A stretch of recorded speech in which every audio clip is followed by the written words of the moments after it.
आरंभ होईछि पंचम चिलिका विहंग उत्सव। जनवरी 6 रु 12 पर्यंत चलिबो एही महोत्सव। चलित थर अतिथि होई आसिथिबा प्रवासी भारतीय हेबे चिलिका विहंग उत्सवर ब्रांड आंबासेडर। प्रवासी माध्यम सारा विश्व में चिलिकार प्रचार प्रसार पई प्लान करिसंती सरकार। प्रतिवर्ष डिसेम्बर रु फेब्रुआरी एही 3 मासरे प्राय 10 लाख रु अधिक पक्षी रूसिया, साइबेरिया, मंगोलिया भली देशरू चिलिका को आसी थांती। तेणु एही समय रे चिलिकार सौंदर्य पक्षी कलराब प्रवासी को बेस आकर्षित करने नहीं आशावादी पर्यटन विभाग। प्रवासी देखिए प्रवासी पक्षी स्वागत पई सजई हेछि चिलिका।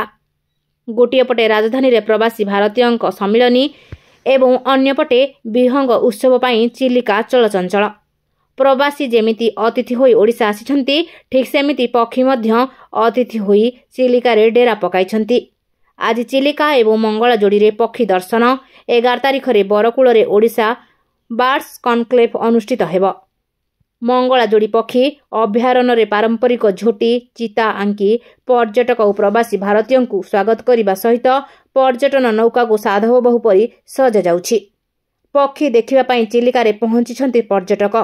जे माने चिलिका उत्सव रे शामिल होइछंती से माने चिलिका रे पक्षी निरीक्षण करूछंती।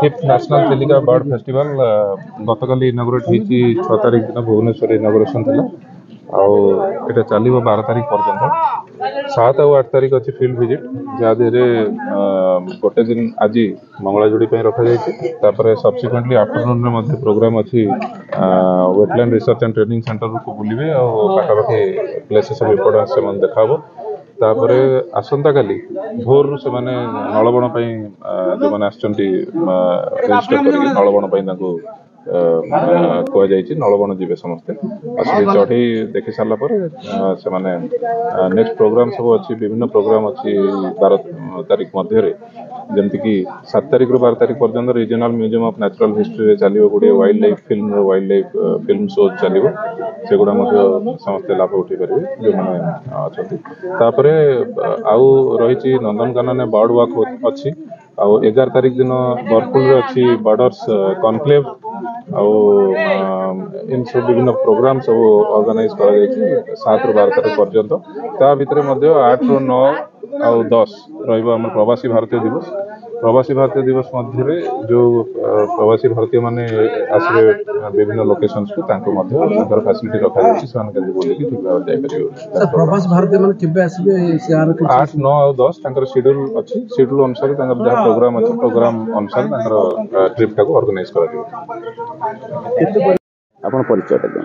मो ना जय बेहरा महावीर पक्षी सुरक्षा समिति वाइस प्रेसिडेंट आपण जने गाइड जो बर्तमान आरंभ होईची पंचम जातीय विहंग उत्सव ताकू नै केमिति उत्साहित अछंती बा कोन कोन पर्यटक आछंती केमिति कोन करी एबे तो 2-3 दिन हला से प्रवासी हमर जो आछंती से मानक पई आमे स्वागत करिया पे हमर महावीर पक्षी सुरक्षा समिति आ भी सब जत्ते सब अछंती पक्षी प्रेमी आज 2-3 दिन हला सब सजग होयाची आ भी जेटी रे झुटी कोटा हैची बोर्ड मान सजी हैची हमको भी इन्फॉर्म दिया हैची आज एबे 8टा 8:30 आरंभ हो। ये जो वर्तमान सब आसीबे पर्यटक आसीबे तांको चिलिका रे बुलेबे केते पक्षी सब आछंती पक्षी तो विभिन्न प्रकार पक्षी आछंती से पक्षी जो माने लद्दाख साइबेरिया ऑस्ट्रेलिया आमर श्रीलंका जो भेराइटी आछंती pintail shoveler gadwall garganey common teal एमिति 100 रु 120 भेराइटी माइग्रेटरी बर्ड्स आसी पहुंची गणी आ तापरे 70 भेराइटी लोकल बर्ड्स सेही पक्षी विषय रे हमर सब तांको सहित आलोचना चलिबो।